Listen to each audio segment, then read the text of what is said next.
now it's your Guelph Police Services update. So join me, Constable Gatto. Good to see you. You too. Distracted driving. Right away, I'm just thinking of texting. So what was this whole event that took place? Yeah, this morning we had an event. Guelph Police and Wayne Pittman Ford together put it on. It was held over at the Bishop MacDonnell High School parking lot. Yeah.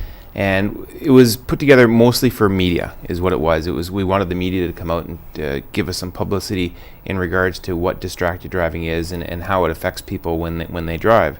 So what happened was we had a pylon set up in a course in the one parking lot, and what we had is the media go in and they were able to drive a car supplied by Wayne Pittman Ford for the day, and they were able to drive through the course of pylons first.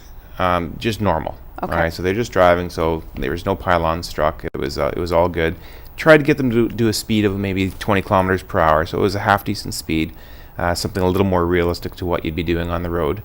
And then the second time they had to go through, they were asked to text a phrase. And so when they went through this time, going through while texting, that's when the pylon started to get hit. Oh, right away. Oh, right away. And I mean, there was a few of them that actually were probably better than they should have been, and maybe they're a little too practiced. But that's right. But most of them, for the most part, it was very evident. And I mean, they looked like they were impaired drivers, is what it looked like. Just texting on their phone, just texting, and it was a very short phrase. I mean, it was like maybe 8-9 words. And I know one of the Lisa Richards from Magic actually did it once, and she texted me.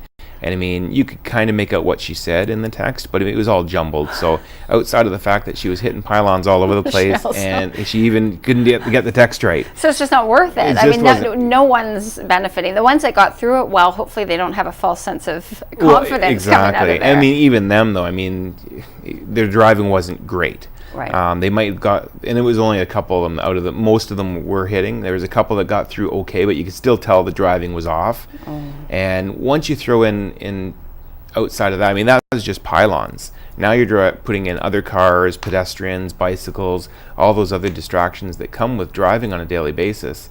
And you throw texting or talking on your cell phone on top of that.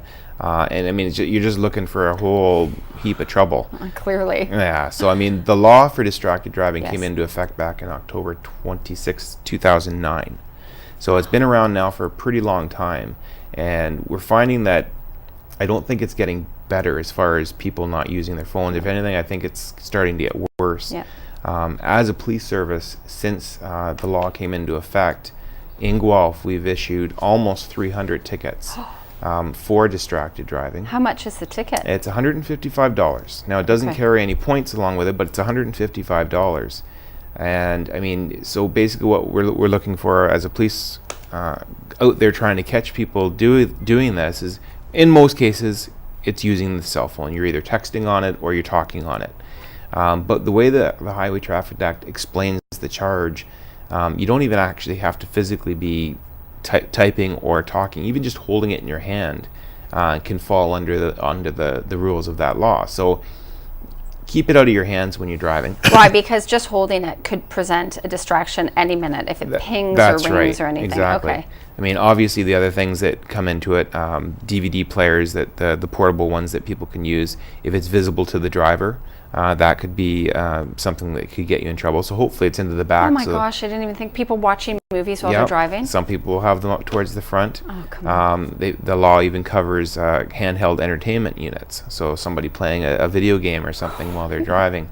So there's some pretty, big things that people highly distracting. It's highly distracting. And I know there's lots of talk about even bringing more things into the fold, like eating and all that stuff, because it's all distracted driving. It all really is. Right.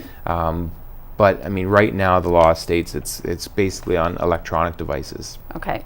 Now, things like GPS units, yes, as long as you're using it for navigation information, that is allowed. Different things within your car, like your if you have service lights, like service engine, all those things, they've factored all those in under the law to put them in as it's okay to have those. Okay. Because they're necessities of driving in those cases. So there are exceptions to the rule. Police, fire, and ambulance are exempt from the rule as far as so we can use. But I mean, it'd be work related. I would hope. Yeah, right? I mean, they really stress for us. I mean, because we're in danger as well. I mean, Yeah. so it's supposed to be work related when we're using it. So hopefully it always is. Yes. But if you want to use your phone or make a text or make a phone call, and you want to do it legally when you're in your car, you need to pull over, get off the roadway, or if you can pull over on the roadway safely and make sure you're not interfering with any traffic and your car is not moving, that's when you can use That's your the phone only when you're in time your you can car, and use that it. is the only time. Because I think people used to do it like this, and then Yeah. now they're doing Well, it now down people here, are so they hiding, can't even right? see. That's right. It's even worse. Thank you. I wish I had been able to make it out to that. I would have knocked the pylons off without even texting. Thank you very much. We'll take a short break and be back with much more. We'll see you in a minute.